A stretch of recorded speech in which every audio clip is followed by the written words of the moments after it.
Olá, eu sou o professor Eldio Lobo, médico psiquiatra e psicoterapeuta com titulações pela Associação Brasileira de Psiquiatria e Associação Médica Brasileira. A minha formação em terapia cognitivo-comportamental foi no Ambulim, no programa de transtornos alimentares do Instituto de Psiquiatria da Faculdade de Medicina da USP, Universidade de São Paulo.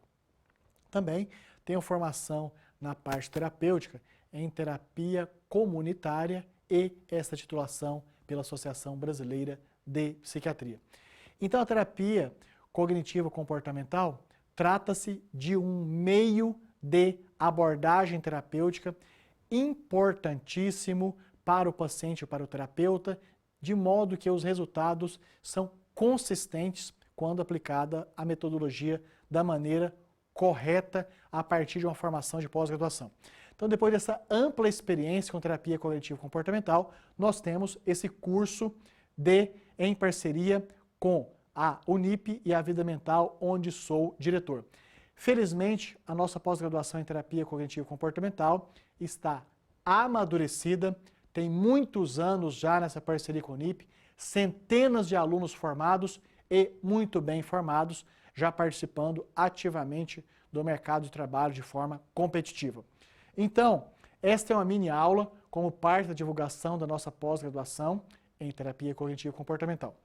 O que são esquemas, crenças e pensamentos automáticos?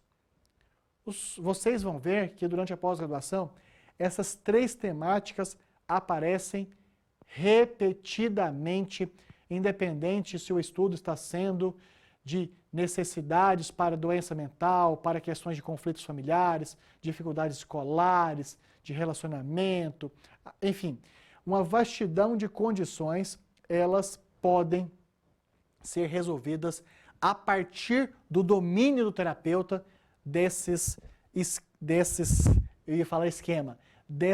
teorias aplicadas. Então, o que são os esquemas? Logicamente, aqui de maneira muito simplificada, apenas como pontapé inicial de um conhecimento avançado que vocês vão adquirir fazendo a nossa pós-graduação.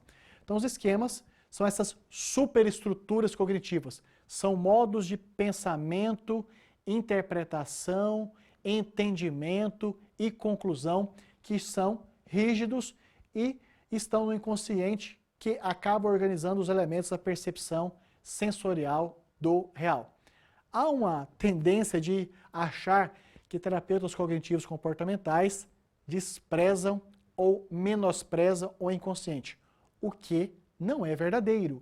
Tanto é que aqui falando de esquemas, nós retomamos a questão de condições mentais que estão no inconsciente e que acaba modulando, interferindo, sendo o modo como a pessoa interpreta aquilo que vê, ouve, sente e percebe, como de maneira geral, do ambiente. E são regularidades e contingências das experiências, são as bases dos esquemas. Então, aquilo que o indivíduo faz de maneira repetida no seu dia a dia, o modo como ele entende, interpreta, sente, enxerga e age consigo, com os outros, com o ambiente e com o futuro, é algo, então, que regularmente vai sendo, junto com as contingências, são as bases desses esquemas. E é pessoal e único. Alguns alunos, principalmente quando atendem o primeiro caso, ou que atenderam os primeiros casos, apresentam uma forte tendência de, em pessoas com necessidades semelhantes, ou seja, atende uma criança com dificuldade escolar, depois atende uma outra criança também com dificuldade escolar. Então, o terapeuta menos amadurecido tem uma forte tendência de inferir que os esquemas de pessoas que têm semelhança em comuns possam ser muito parecidos. E muitas vezes, pacientes com semelhanças pessoais, até familiares, sociais e de necessidades apresentam esquemas bem diferentes. O que faz com que essa atuação como terapeuta cognitivo-comportamental seja muito estimulante, desafiadora e especialmente gratificante, porque podemos transformar as vidas das pessoas a partir do momento que conseguimos identificar os seus esquemas, muitas vezes não saudáveis. E então nós formamos os nossos alunos para entenderem que trata-se de uma condição a ser investigada em cada indivíduo do começo e jamais tendo preconcebido inferências de outros pacientes que já tenham atendido. E direcionar o foco de atenção do indivíduo. Direciona o foco de atenção do indivíduo. Então, esses esquemas fazem com que o indivíduo tenha a sua atenção voltada para aquele modo de ser, agir, reagir, comportar, resolver ou não resolver as questões do dia a dia. E quando inflexíveis, são disfuncionais. Um grande desafio de nós, terapeutas cognitivos comportamentais, é trabalharmos, agirmos, atuarmos no modo inflexível dos esquemas para torná-los mais flexíveis, amplos, adaptados, saudáveis, maduros e levando, em último caso, ao nosso paciente passar a viver uma condição de mais bem-estar, com menos sofrimento, mais sensações prazerosas e percepção e avaliação mais madura e menos sofrida das suas condições do dia a dia. E crenças. Crenças também, este é um conceito que da primeira à última aula, praticamente todos os encontros, vamos falar de crenças em contextos muito variados, em que trata-se de uma expressão verbal do significado dos esquemas ou sentido dos esquemas traduzidos em palavras. Enfim, é perguntando, entrevistando, permitindo ao paciente expressar as suas opiniões e seus modos de verificação de si, do ambiente, do mundo do futuro, que nós vamos saber quais são as crenças deste indivíduo. E quanto mais respeitosos, imparciais e não julgadores formos, inclusive eu oriento que o terapeuta diga isto, especialmente nos 3 primeiros atendimentos para o paciente. Olha, este é um sistema de atendimento em que eu, terapeuta, não vou tratá-lo, não vou abordá-lo sendo parcial ou julgador. Ou seja, este esclarecimento, embora alguns colegas acham desnecessário, eu particularmente oriento para os alunos da pós-graduação. E essas crenças são específicas a diferentes classes de eventos. Ou seja, eu gosto muito de falar aqui de transtorno obsessivo compulsivo. No transtorno obsessivo compulsivo, esse sistema, esse modo, essas expressões de crenças, elas possuem uma especificidade que deve ser abordada e tratada.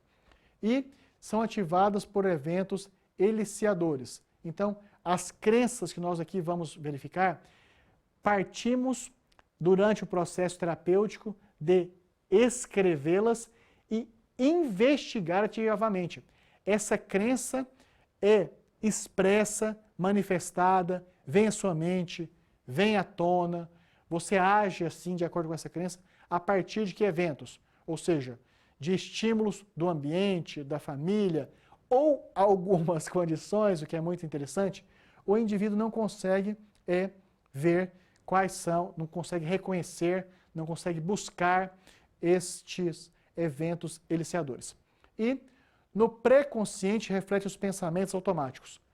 Novamente, engana-se quem pensa que na terapia cognitivo-comportamental não vamos valorizar o inconsciente e o subconsciente. Ou seja, no pré-consciente, está escrito aqui, as crenças, elas refletem os pensamentos automáticos.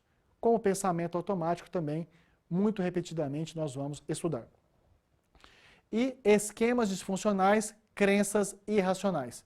Então, muito legal que na graduação, geralmente, os conceitos são estudados de maneira fragmentada, como se não relacionassem. Na pós-graduação, um grande salto de conhecimento para uma melhor prática, ou clínica, ou de consultoria, ou pedagógica, é o exercício que fazemos os nossos pós-graduandos passarem a aplicar os conhecimentos de maneira intercalada, de maneira interdisciplinar, de forma interrelacionada, levando a melhor resolutividade. E olha que legal, aqui 2 conceitos já passam a ser estudados integrados, ou seja, esquemas disfuncionais aqueles modos próprios, rígidos, individuais de compreender a realidade, expressos verbalmente pelas suas crenças irracionais, são duas relações conceituais e que essas informações captadas e registradas pelo terapeuta levará a uma melhor performance de resultado terapêutico. E podem ser super generalizadas, essas crenças podem ser super generalizadas, absolutas, extremas, resistentes ou reforçadas. Então, quando identificamos as crenças, precisamos explorar ao máximo, junto com o nosso paciente, o quanto elas são generalizadas para temáticas diferentes. Ou seja, tem uma crença pessimista para a temática família e ou trabalho e ou relacionamentos e ou consigo mesma. Tem uma crença de superestimada positiva só na temática familiar, ou na temática familiar e ou trabalho, na temática familiar e ou trabalho e ou relacionamentos interpessoais e ou perspectivas futuras. Então, muito importante aqui fazermos essa classificação, ou seja, exercitamos os nossos alunos procurarem crenças, das crenças as características das mesmas e como elas se relacionam com os seus esquemas anteriormente estudados disfuncionais. E pensamentos automáticos. Os pensamentos automáticos. Quando, na pós-graduação, o aluno começa a compreender conceito, aplicação e modo de investigação de pensamentos automáticos nos pacientes, acontece um grande salto na qualidade da sua ação terapêutica. Um grande salto, em que busca, então, fluxo de pensamentos pré-conscientes. Olha aí, então nós, terapeutas cognitivos comportamentais, continuamos estudando, sim, inconsciente, pré-consciente. Então, os pensamentos automáticos e involuntários é muito prazeroso quando nós, terapeutas cognitivos comportamentais, avaliamos o pensamento automático do paciente, porque a partir daí podemos começar a aplicar outras técnicas, como questionamento socrático, por exemplo, em que um conjunto de conhecimentos do domínio do especializando e especialista em terapia cognitivo-comportamental passa a trazer resultados para o paciente de maneira muito rápida, que é um dos preceitos da terapia cognitivo-comportamental. E tem inúmeros fluxos de pensamentos automáticos paralelos, e esses pensamentos automáticos, eles geralmente, ou na maioria das vezes, refletem o processamento dos produtos mentais e dos estímulos que o indivíduo está submetido.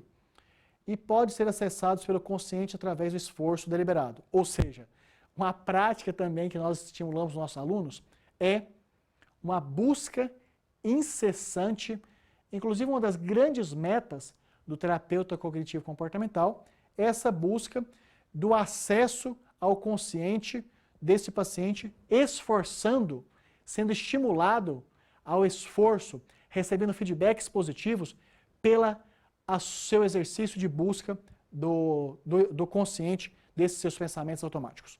E são influenciados pelas respostas emocionais comportamentais e pensamento automático é alvo central da nossa formação para termos terapeutas que persigam, busquem, investiguem, atuem, entrevistem, estimulem os seus pacientes em busca do pensamento automático como alvo central na intervenção da terapia cognitiva comportamental. Dessa maneira, então, falamos aqui de pensamentos automáticos, crenças e esquemas, ou seja, 3 condições teóricas aplicáveis na prática que faz o terapeuta cognitivo comportamental elaborar o seu esboço de trabalho e conseguir resultados excelentes. Então, na nossa pós-graduação, nós disponibilizamos essa oportunidade de profissionais de saúde que queiram atuar como terapeutas cognitivos comportamentais terem uma formação sólida, ampla, aplicável para ser reconhecido pelos seus pares, que os seus pacientes passam a indicá-lo muito mais por conta do seu aumento de resolutividade, possa ser uma liderança dessa temática, dando entrevistas para televisão, jornal, escrito, rádio, sendo convidado para palestras de seminários, congressos. Muito legal. Inclusive, alguns alunos nossos que concluíram a terapia, o curso de terapia cognitivo-comportamental, são convidados, tão bem formados que são convidados para ministrarem aulas. E aqui nós fazemos uma atualização, então, com professores. Os nossos docentes, necessariamente, eles, além da atuação como docentes, pesquisadores, escritores, produtores de informação, eles também atuam em clínicas, consultórios, hospitais, consultorias, enfim. Os nossos professores trazem a bagagem intelectual já compartilhada com a experiência prática do dia a dia clínico, o que faz com que os nossos alunos sejam tão bem formados. E aqui nós facilitamos também o investimento, ou seja, o curso tem duração de 12 meses, mas ele pode ser pago em até 18 parcelas. Aqui é um link que dá acesso ao site da Unip. Esse link aparece também abaixo do vídeo, em que poderão complementar as informações que não foram dadas até agora em um contato direto com a Unip no telefone 0800. E aqui há informações ampliadas sobre a parte programática do curso, sobre o público-alvo, informações gerais, então. Para você que não tem condição de ligar durante o dia, para ter um contato melhor, mais esclarecimentos, então tem a possibilidade de escrever a qualquer momento no atendimento.pos@unip.br. Ou seja, mais um modo de facilitar o seu contato com a Unip é por e-mail. Vários candidatos à pós-graduação perguntam sobre a política de descontos. A Unip tem uma política de descontos muito legal mesmo, para ex-alunos e profissionais de empresas conveniadas. Entre em contato para mais esclarecimentos, se esta é uma dúvida. Nós, da equipe Vida Mental, estamos muito entusiasmados com essa pós-graduação, até porque, felizmente, já formamos centenas de profissionais muito competentes. É por isso, então, que, para facilitar ainda mais o nosso contato contigo, que está aqui o meu e-mail direto, lobo@vidamental.com.br, como também o meu telefone celular, para atender sua ligação, responder o WhatsApp, e da mesma forma, a equipe Vida Mental, para complementar o trabalho competente da Unip, também os nossos profissionais muito carinhosos e disponíveis poderão atendê-lo pelo e-mail cursos@vidamental.com.br, também pelo celular e WhatsApp, com respostas rápidas. Vamos então inscrever e matricular no nosso curso de pós-graduação em terapia cognitivo-comportamental e dar um salto na sua carreira? Eu estou à sua inteira disposição e quero colaborar muito para que possamos atingir um novo patamar profissional, desde ser mais reconhecido, como também obter melhor remuneração. Então, um forte abraço meu, Eldio Lobo, de todas as equipes Vida Mental e Unip. Nos encontraremos lá no curso de pós-graduação para um novo momento da sua vida, porque ter pós-graduação é muito prazeroso como profissional e também pelo reconhecimento que adquirimos. Muito obrigado e até lá na nossa pós-graduação. Estou à sua disposição. Um forte abraço.